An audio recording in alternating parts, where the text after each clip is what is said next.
Ravi had worked as a forest ranger in a quiet village near the edge of the Sundarbans forest for almost 15 years.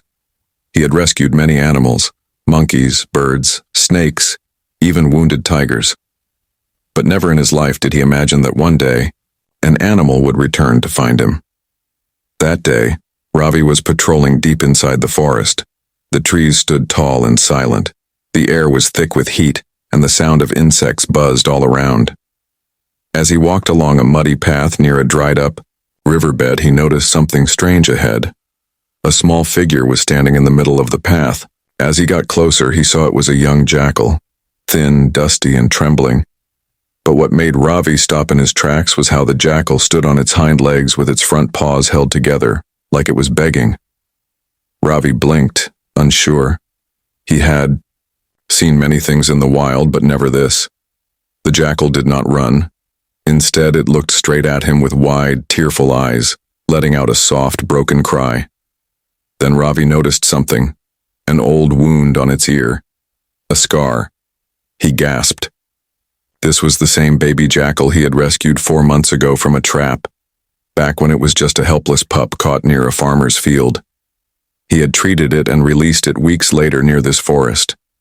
Now it was back, alone, and it was clearly not here to play. The jackal turned around and took a few steps, then stopped and looked back at him, waiting. Ravi followed. Step by step, the two moved through the forest, one man and one silent creature. The jackal walked slowly, but with purpose. Every few minutes it would glance back, checking if Ravi was still following. After nearly 20 minutes of walking, the jackal stopped near a group of bushes. Its body stiffened. What Ravi saw next made his stomach twist. Behind the bushes, half buried in leaves, was a larger jackal, a female, lying still. Her leg was caught in a brutal wire trap. Blood stained the dry leaves around her. She was breathing, but barely.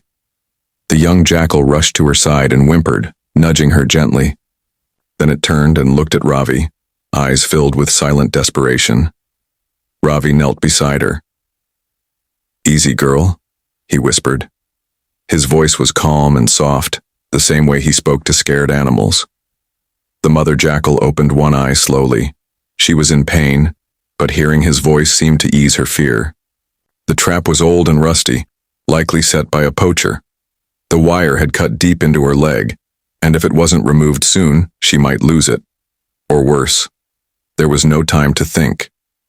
Ravi pulled out his knife and slowly began cutting the wire. The buck. Mother jackal flinched but did not fight. Ravi kept speaking to her quietly, steadily. "You're okay. I'm here." The wire finally snapped. The jackal screamed in pain and blood poured out. But Ravi was ready. He grabbed cloth from his bag and pressed it hard against the wound. The young jackal whimpered beside him, pressing its head against its mother. After stopping the bleeding, Ravi ran back to his jeep, grabbed the first aid kit and returned. Sweat poured down his face, but he didn't care. The sun was burning above, but his hands were steady. He cleaned the wound, applied medicine, and wrapped it tight. The mother jackal's breathing slowly calmed. The younger one never looked away from Ravi, not once. It was as if it knew he was saving her again. When the bandage was done, Ravi sat back and breathed out. The forest was quiet. The two jackals lay together, touching heads gently. The scene made something deep inside Ravi stir, something hard to name. Minutes passed. The mother jackal stirred. With effort, she stood up, limping but strong. The young one barked softly, jumping in small circles, full of joy. Ravi stood. He smiled. The jackal turned back once, just once, to look at him. Her eyes said thank you. Not with words, but something stronger.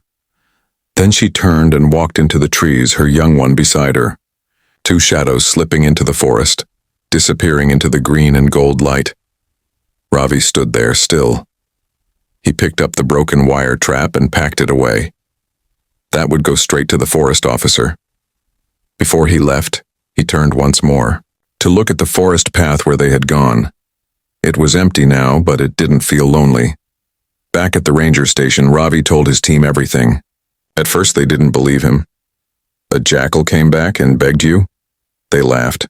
Then he told them about the scar, the way it stood on two legs, the way it led him, and the mother's eyes. Slowly, their smiles faded. No one laughed anymore. The story began to spread. Locals came to the station and asked Ravi to tell it again and again. He always did, with quiet eyes and a soft voice.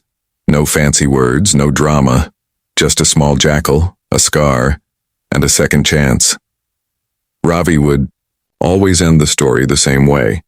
They say animals don't remember, but I think some do. And even if they can't say thank you, they find ways to show it.